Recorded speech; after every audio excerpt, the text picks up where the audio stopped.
the Joint Committee on Implementing Measure 91 to order. We have posted tonight a work session on Senate Bill 844, and we have 3 amendments at least that we will be considering: the dash 19, 23, and 24 amendments.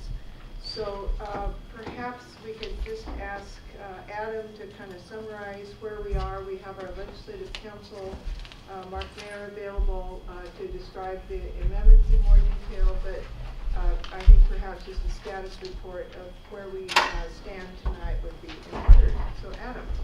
Madam Co-Chair, members of the committee, the bill before you, Senate Bill 844, as of now has the -6 and the -7 amendments incorporated within it. There is a revenue statement issued and a fiscal statement issued for both the -6s and 7s. As the co-chairs mentioned, the 23s, the 19s, 23s, and 24s all have their paperwork. At this point, the 19s, 23s, and 24s have an indeterminate revenue impact statement, and they all have fiscal impact statements. Okay. Why don't we start out with the -23 amendment? So Mark, could you come to the table and describe that amendment?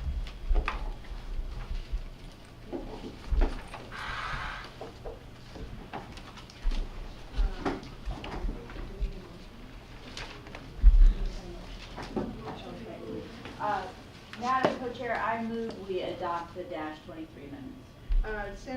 Co-Chair Leininger has moved that we adopt this, the -23 amendments dated May 8th, 2015. In the order of discussion, I think we'll start out with Mr. Mayer, and then we can pursue it after he goes over the content of the amendment. Welcome. Chairs Leininger, Burdick, members of the committee, my name is Mark Mayer, Deputy Legislative Counsel.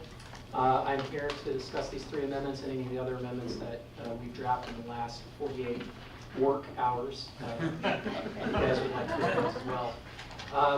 The -23 amendments are substantially similar to the -19 amendments, as well as to the -20 amendments, or excuse me, the -24 amendments, except we have 3 differences between them. And so I'm going to concentrate on the differences between these amendments, and you can ask me about the common parts if you want to ask me specific questions about those. The first difference between the -23s is between the -23s and the 19s is on page 2, lines 22 to 25. This language would push back the applicability of the plant limits for existing grow sites until December 31st, 2016. And what that effectively means is that there would be 2 grow season cycles before existing marijuana grow sites would be subject to the plant limits that are written into the -6 amendments to Senate Bill 844. That's the first difference. The second difference is on information in the database and how it is shared with law enforcement and with cities and counties. This language is primarily on page 3, lines 12 through 21 and lines 22 through 27.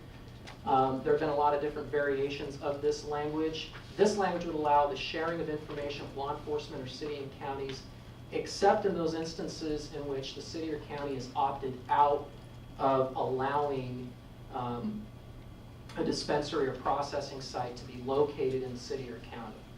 So effectively, I think that would prohibit sharing of information related to grandfathered sites. Otherwise, I think the idea there is that there should be information sharing, and probably the requester could speak a little bit more to the policy choice behind that. But that's the legal structure of that section.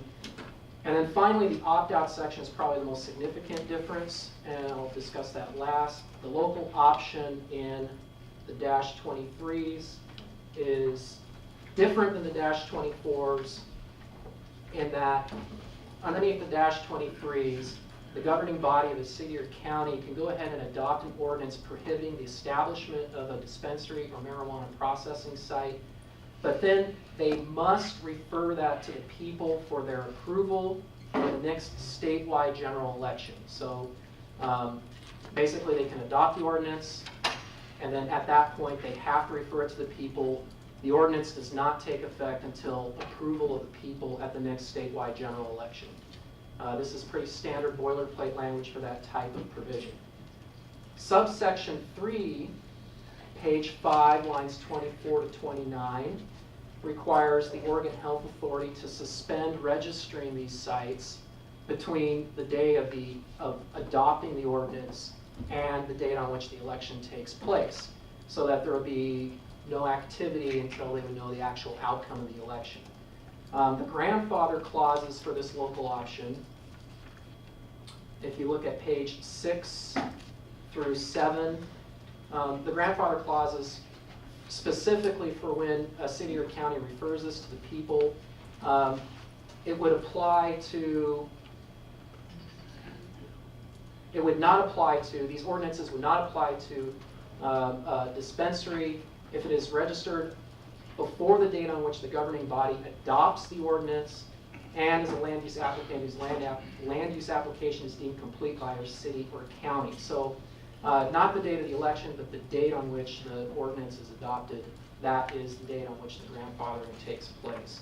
And then we have grandfather language in section 67D and 67E of this amendment, which is grandfathering in dispensaries, existing dispensaries, instead of in those future instances where counties or cities may be adopting future ordinances. That grandfather language is consistent throughout all the drafts. Those are the -23s. Okay, Chair Leininger, you were the mastermind of these amendments. Would you like to elaborate? Well, I would love to, and I think perhaps a couple of my colleagues would like to as well. I think the important thing to recognize is, we're in the middle of a fundamental culture change in how we deal with marijuana in Oregon and around the country. And in 1998, voters decided to legalize medical marijuana, and very recently, in November 2014, voters decided essentially to decriminalize marijuana use in the adult use recreational market. And some jurisdictions are not comfortable with this big cultural change, and I think that that's been true of big cultural changes we've had in other arenas. Marriage equality is one that comes to mind, a lot of different things. But the question that we've been struggling with is how to help communities that feel like they're not quite culturally ready for this transition to ease into a new situation. We're moving away from the war on drugs in this state and around the country, and we're moving toward an approach where we regulate instead. So in the -23s, and in a lot of the work that I think is non-controversial in Senate Bill 844, we've been working to give more regulatory tools to local governments so that they can regulate the time and the place and the manner and the tracking of legal marijuana. And I think that makes more sense than enabling a local government unilaterally to opt out of participating in something that the voters have essentially said the voters want to have be legal, and that is access to medical marijuana, access to marijuana in general. The initiative process that people used to enact Measure 91 and the measure in 1998, that's really an important thing. And unless there's an overwhelming public policy reason, I think we shouldn't contravene the will of the voters. And I think that the key issue here of should local city councils and county commissions be able to opt out of giving people access to medical marijuana through dispensaries and processing sites, it really implicates the decision voters have just made.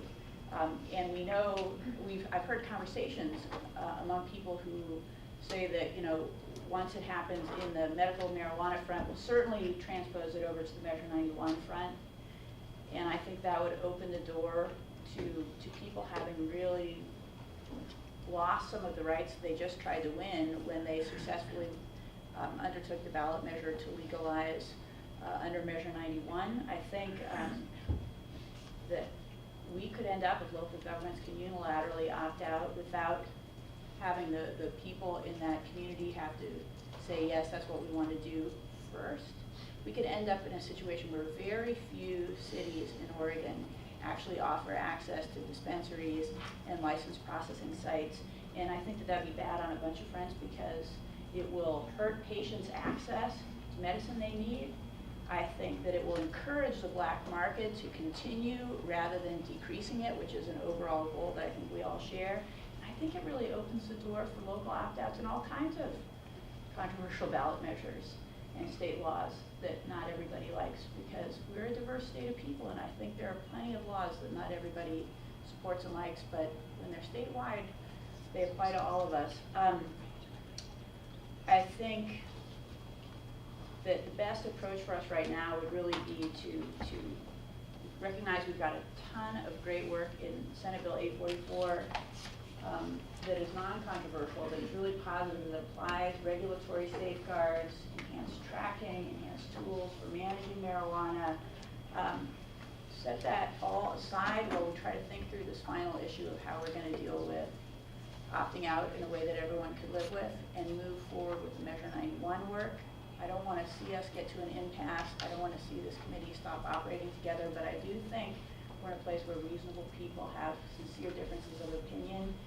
And in my mind, the -23 amendments set forth a path that makes sense, that honors the will of the voters, and that keeps patients safe with access to medicine while letting local governments regulate in a way that's fair and reasonable. Thank you. Further discussion? Representative Buckley. Thank you, Madam Co-Chair. In trying to approach this issue from the start, and I think many of us share the view with the medical program, the approach has been to focus on the impact of the patients on any changes.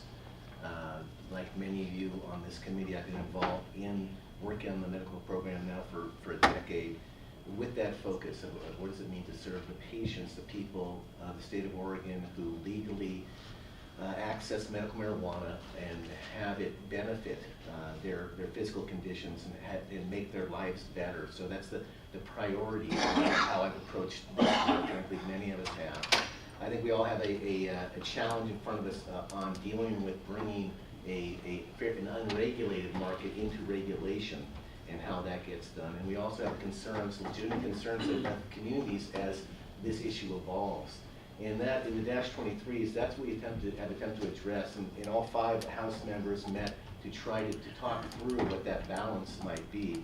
And my concern with what's happened with the committee overall and the kind of the tone of the work is somehow we've shifted back to a kind of war on drug mentality rather than how are we moving forward on the issue of marijuana. I think, again, with the -23, and I've stated this in committee very clearly, I have a very huge amount of heartburn with the idea that medicine in the state of Oregon would be voted out of community access to medicine. I'm placated somewhat by the fact that we do have dispensaries in many parts of the state now. We also will have people who will be legally growing recreational marijuana in their communities, and so hopefully maybe access from one person to another that's legal under Measure 91 will help patients. But I have huge concerns about simply saying, let's open the door and let's stop the forward movement in professionalizing the medical marijuana program statewide. Let's stop that movement. Let's stop getting safe access to patients. Let's determine some patients can have safe access, but other patients can't have safe access.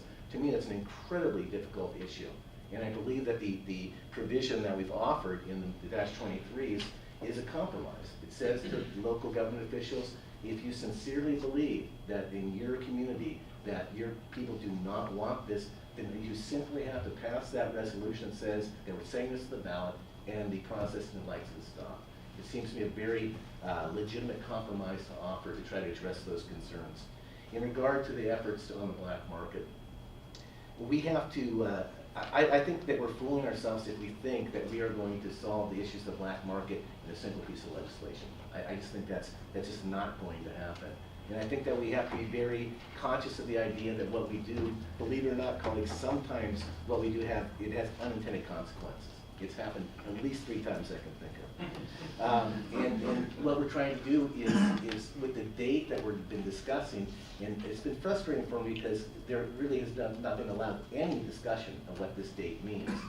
the day were discussion in terms of ratcheting down the size of grows, and I strongly support ratcheting down the size of grows and making sure there is a reporting system, and really making sure that neighborhoods are not negatively impacted, that people growing from the marijuana program have to be responsible growers. I strongly support that. I've supported that for years.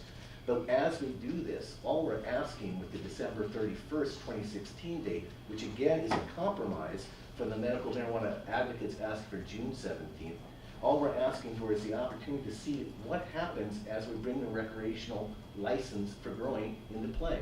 How many growers are going to shift over from the medical side to the recreational side? We have no idea. We have no idea. What impact is that going to have on patients? We have no idea. Absolutely no idea. And yet we're going to insist as a committee that somehow we do know, and somehow we're going to plant this date and we're going to make it happen. And I do think that's the wrong course of action. I think there's a compromise proposed in Dash 23 that says, give it a year or so. Give it till December 31st, 2016. Let commercial licensure start. Let commercial growers grow. Let's see how many of the medical growers shift over. Let's see how patients are impacted by that shift of growers. Let's take care of the patients first and foremost. Let's make the patients our priority, and the effort to bring the black market into regulation our second priority, because our responsibilities are first and foremost to the people of the state of Oregon, not to the federal government and their rules on marijuana.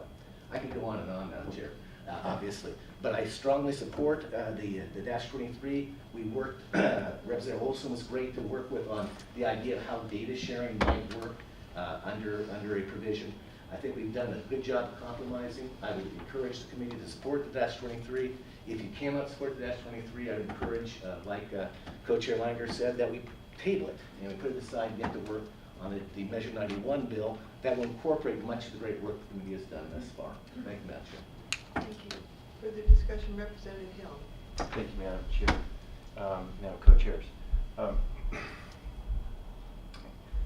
As the committee knows, and I like to remind you all, I'm a land use attorney and an appellate attorney.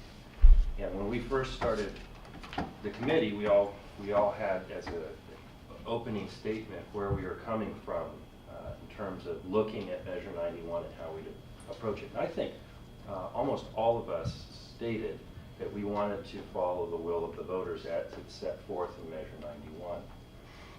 And I continue to have that feeling, and I think the committee's done so much good work along those lines collaboratively, and I bet that all of us have gone back to our colleagues during this session and said something like I've said, which is this committee is the most bipartisan and the most coordinated and functional committee that I serve on.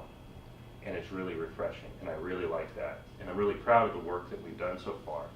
And I look at House Bill, or Senate Bill 844, and I see that we are 97% of the way there on a great bill.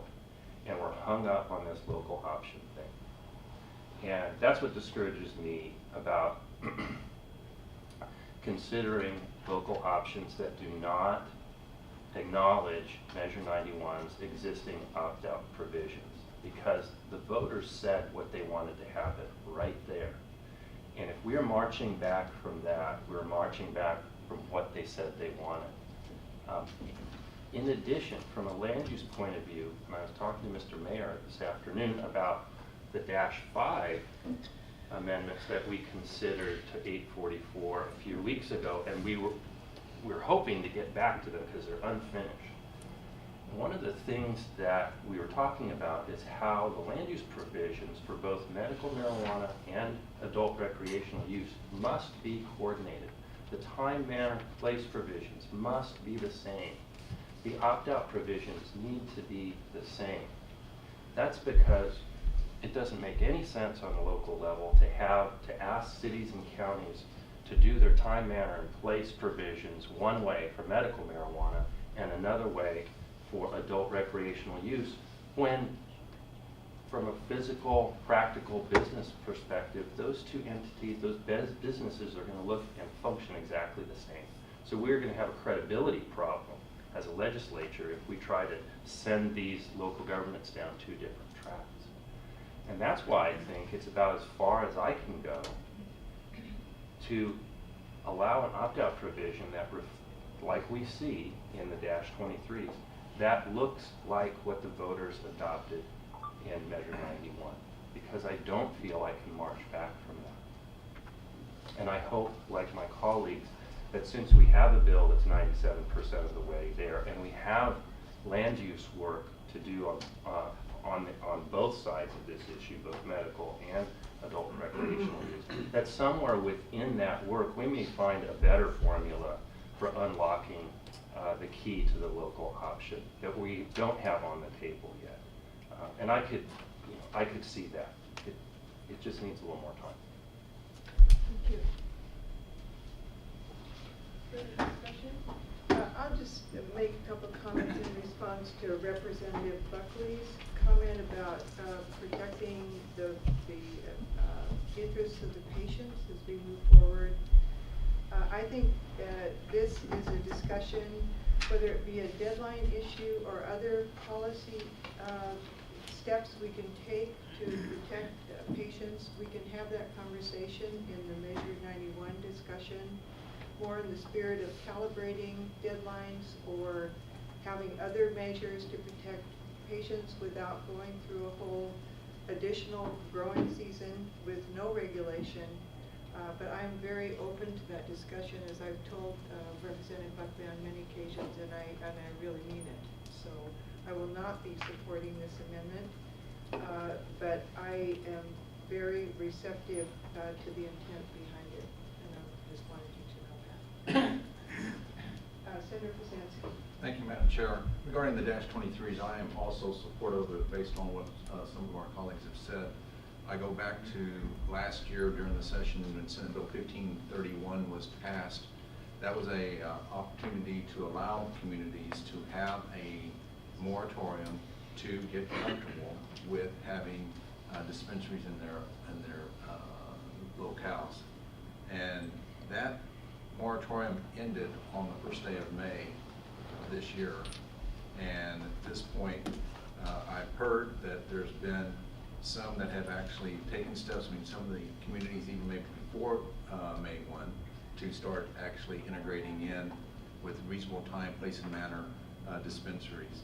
But I also find it hard that we would be willing to allow for a moratorium to continue without having a vote of the people.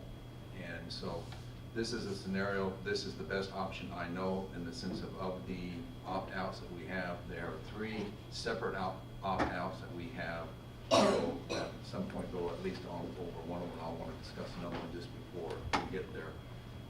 But this is the one that seems to be the truest one to have some type of a reflection by local officials before they actually would opt out, knowing that whatever decision they make, it would immediately be going forward to the next general election for their voters to make that determination as to whether they agreed with their local elected official or not, as compared to one of the other options that we have. Opt-out is just a straight out opt-out, and the other one is one that would allow for citizens to have the ability to do an initiative process on a reduced number of individual signatures that they would be required. But this seems to be the purest and one that I feel, based on the work that Representative Buckley and I did last year in entering into the agreement on 1531, that would be the truest means of allowing for the cities to have that ability to continue their moratorium, but also require their voters to say yay or nay. Thank you. Further discussion? If not, the clerk will call the roll. Senator Byer? No. Representative Buckley? Aye. Representative Helm? Aye. Senator Cruz? No. Representative Olson? No. Co-Vice Chair Ferrioli? No. Co-Vice Chair Podolsky? Aye. Vice Chair Wilson? No. Co-Chair Langer? Aye. Co-Chair Burdick? No. The motion has failed. Our next order of business will be the -19 amendments. Senator Ferrioli, do you have a motion? I do, Madam Chair. I move we adopt the Dash 19 amendments dated May 7th, 2015. Senator Ferrioli has moved that we adopt the Dash 19 amendments, and for discussion, we will begin with Mr. Mayor. Chairs Burdick and Leininger, again, Mark Mayer, Legislative Council. There's only one real discrepancy between the Dash 19s and the Dash 23s other than what I had already discussed. And just to remind you, the Dash 23s do contain a delayed operative date or a delayed applicability date for the plant limits on existing grow sites, as well as the law enforcement provision. The Dash 19s do not have either of those provisions. They do have a slightly different restriction on information that is being shared with law enforcement. That is on page 3, lines 15 to 23. Most of you will recognize lines 16 to 18, that the authority may not enclose personally identifiable information related to patients or caregivers that is stored in the database developed and maintained underneath this section. That language has been pretty consistent throughout. The new language is in lines 19 through 23. They also may not share information related to the amount and type of various marijuana and cannabinoid products that are going in and out of the dispensaries or the processing sites. So that's the new language that stipulates what may not be shared. I would assume what that would mean would be that information related to actual license holder and that type of information that's on the license, address, person who owns, person responsible for, that would be primarily what would be able to be shared with law enforcement or cities and counties. That is the only real difference between this and some other amendments we looked at earlier, the Dash 17, so unless there's other questions, I'll probably just end it right there. Okay, thank you. Discussion. Okay, if there's no discussion, the clerk will call the roll. Senator Byer? Yes. Representative Buckley? Aye.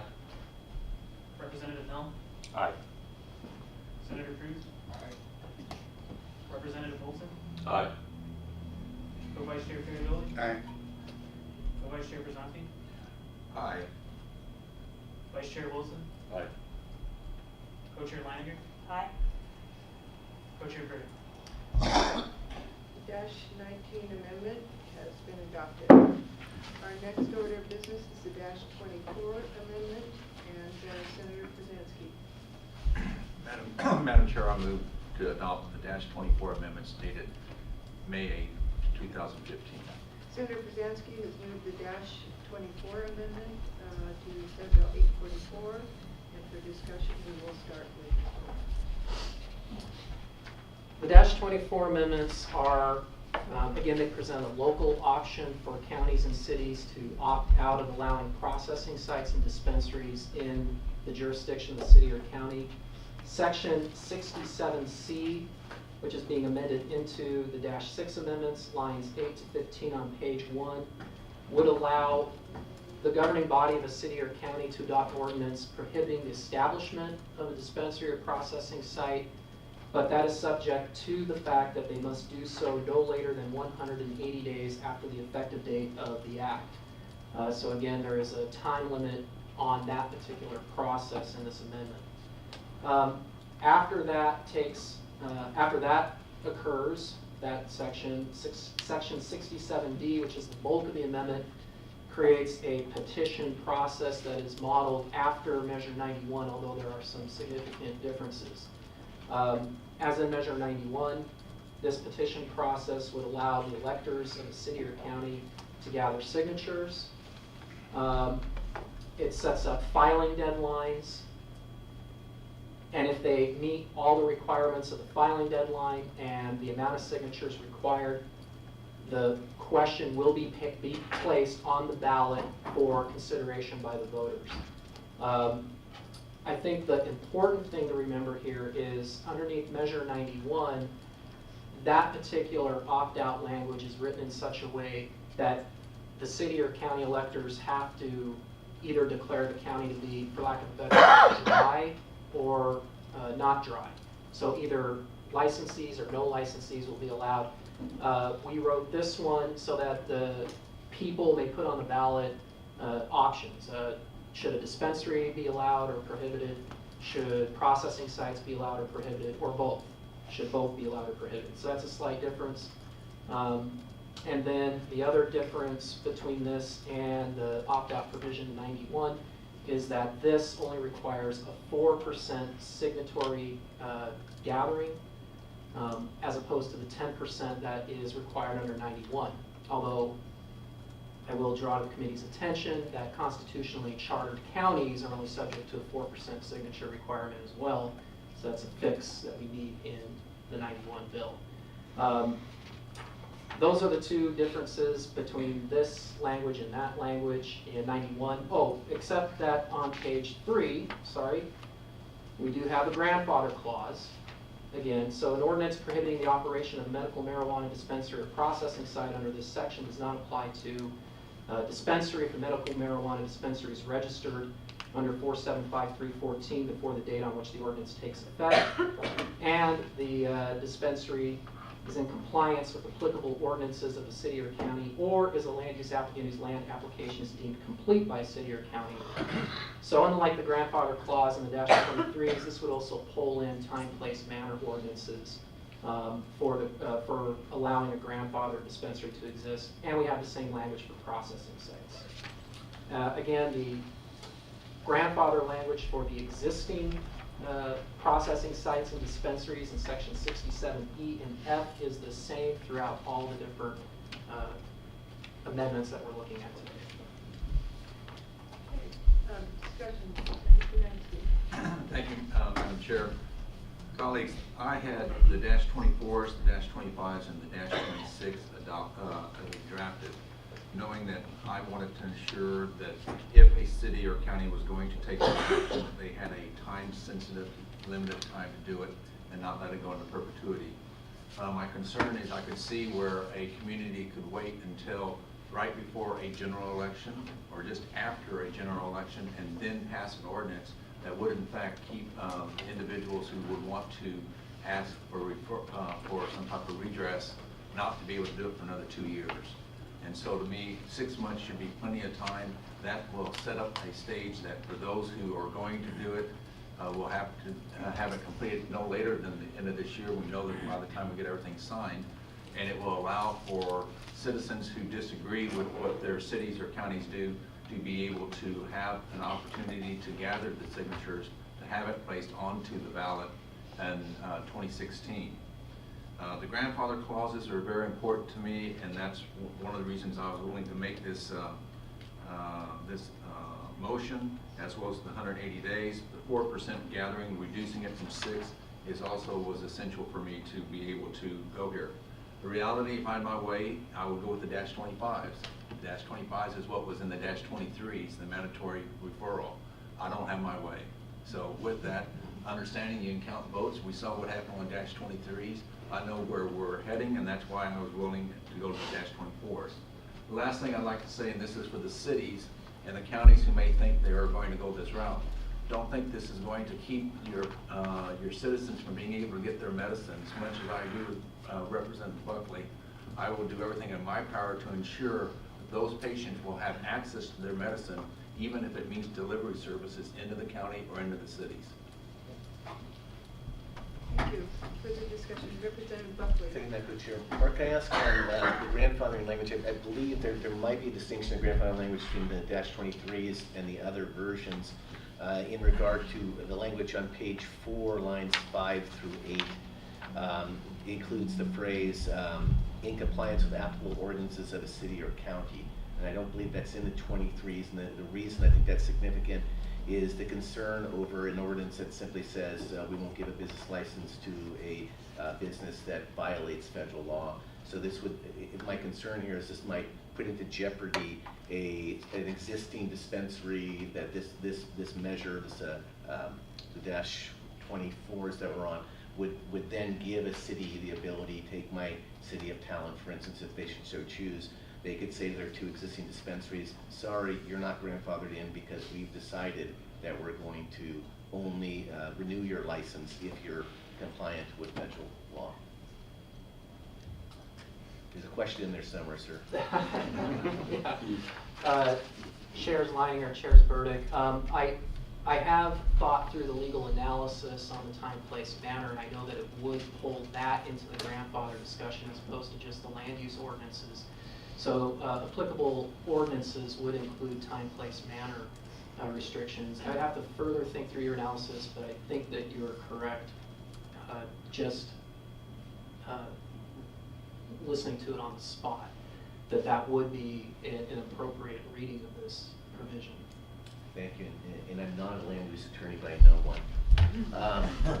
So, Madam Chair, because it's my concern over that, and because I still do believe that a vote of the people is the best way to go if we are going to go down to a place where medicine is going to be somehow either allowed to have access or not allowed to access patients, I'll be a no on this measure amendment. Thank you. Further discussion? Madam Chair, Senator Penzance. based on the testimony and statements we've had, would the chairs be willing to do an inundation of the current amendment to pick up that language that I think all of us would have intended to be there in the first place?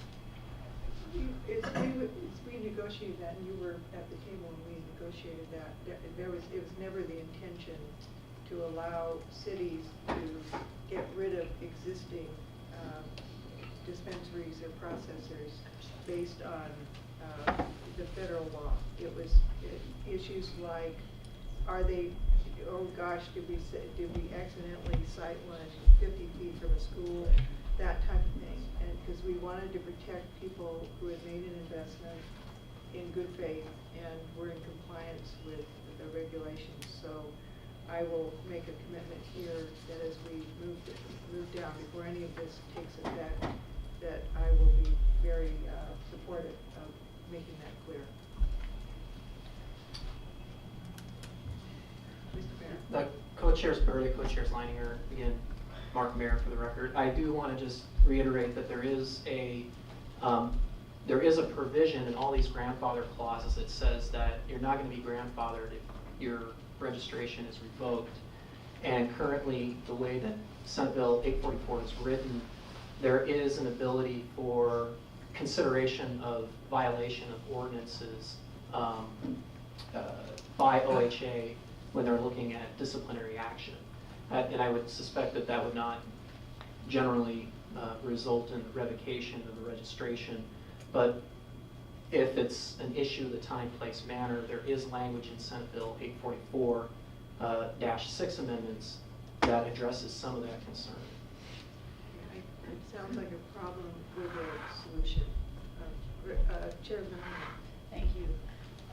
I really appreciate the careful thinking that went into this amendment and the effort to mitigate uncertainty and concern that the unilateral opt-out opportunity creates. There are two things that made me concerned about the -24s. One is, while you noted that there is some similarity between Measure 91 and the -24s, I think a crucial distinction is that here in the -24s, unlike in the -23s, the local city council or county commission may choose, through a vote of that body, to opt out of dispensaries or processing sites in the body, and then the people, is my understanding, have the power that they have anyway in Oregon to gather signatures and petition to change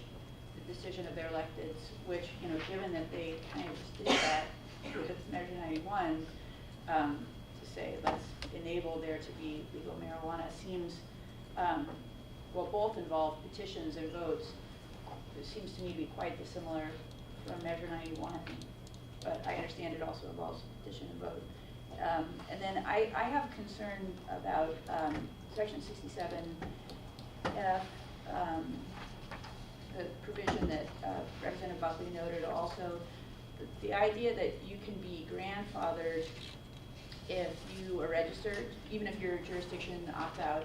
If you're a registered facility, you are undertaking the work where you have a completed land use application, but that you're also in compliance with all rules, and this is just an example, I think this language appears in different places. Compliance with applicable ordinances of a city or county, that strikes me as, especially if you're in an environment that might be hostile to the business that you're undertaking, seems like a kind of an unending opportunity to be scrutinized, because I would imagine that, you know, there's almost no business that is not out of compliance in some small way with some ordinance, and if the door is perpetually open for scrutiny about whether you are at every moment in compliance with every single ordinance, then that sounds to me like no safe harbor at all. And I think the intention is to have a safe harbor, but I don't think that that's the effect. Yes, and I tend, on reflection, reading that, I tend to agree. It needs to be narrowed down to get to our intent, which was very clear that it was to comply with the regulations, like distance from a school, like time, use, and manner. So we will fix that. Further discussion, Representative Hill. Thank you, Madam Co-Chair. I thought I'd just point out what my home city, the city of Beaverton, has done and tell you a little about the dilemma I see here. Being in my district, I've got both the city and I've got a lot of unincorporated Washington County. To my mind, the city of Beaverton has hit the nail on the head and adopted an ordinance that's just right. It, one, initially adopted a moratorium to think about how to handle medical marijuana dispensaries in Beaverton. It took that time and came up with a thoughtful ordinance that allowed some dispensaries to locate with reasonable time, manner, and place regulations, and it looked ahead to adult recreational use, and the city council did a really smart thing in that they said, why should we go through this again once Measure 91 is fully adopted? We'll just make this ordinance apply to both, so that everything's coordinated and everything works from the beginning. And I don't anticipate Beaverton will move away from that. I think that they've got their plan and it's a good one and they'll go forward. The thing that I have a problem with the -24s is it sets up Washington County in the unincorporated areas to place an additional uphill burden on the folks that are right next door to Beaverton and essentially share the community, placing them in a position, if the county commission were to decide to adopt an ordinance prohibiting dispensaries, processing facilities, to require those very same folks that just got done approving adult recreational use to go through a petition gathering exercise, which is another uphill battle for them, to vote again to say yes. That does not make sense for my people. And it may make sense for some of the other counties in the state where the vote was more lopsided against Measure 91. But we need something that works for all counties, not just one set. This one doesn't work for my county and I can't support it. Further discussion, Representative Buckley. Madam Co-Chair, I'm hoping the committee might entertain a motion. I know this has been stressful all the way through, but if we could, I'd like to make a motion to table this vote until Wednesday so that some language might be changed in a proposed amendment that would address this issue about ordinances. I do respect and I appreciate the fact that the chair said that we would take this seriously, but if the issue could stay within the committee by tabling this to Wednesday, I think there might be an ability to address this language and even address some time to maybe come up, brainstorm with an idea that might work for Representative Helms County as well as other counties in the state. So that is the motion I'd like to make. Senator, Representative Buckley has moved to table the motion. This is, I can't remember, do we have debate on this motion? Madam Co-Chair, as members of the committee, the motion to lay on the table is not debatable and a vote required is a majority vote. Okay. This motion is also not amendable. Okay, will the clerk please- Clarification. clarification? So this is to a time certain to Wednesday? That's correct, Senator, so I would assume that that's permissible to target the date. Yeah, well, it's not debatable, so the clerk will call the roll. Senator Byer? No. Representative Buckley? Aye. Representative Helm? Aye. Senator Cruz? No. Representative Wilson? No. Co-Vice Chair Ferrioli? No. Co-Vice Chair Pizanti? Aye. Vice Chair Wilson? No. Co-Chair Leininger? Aye. Co-Chair Berry? No, the motion has failed.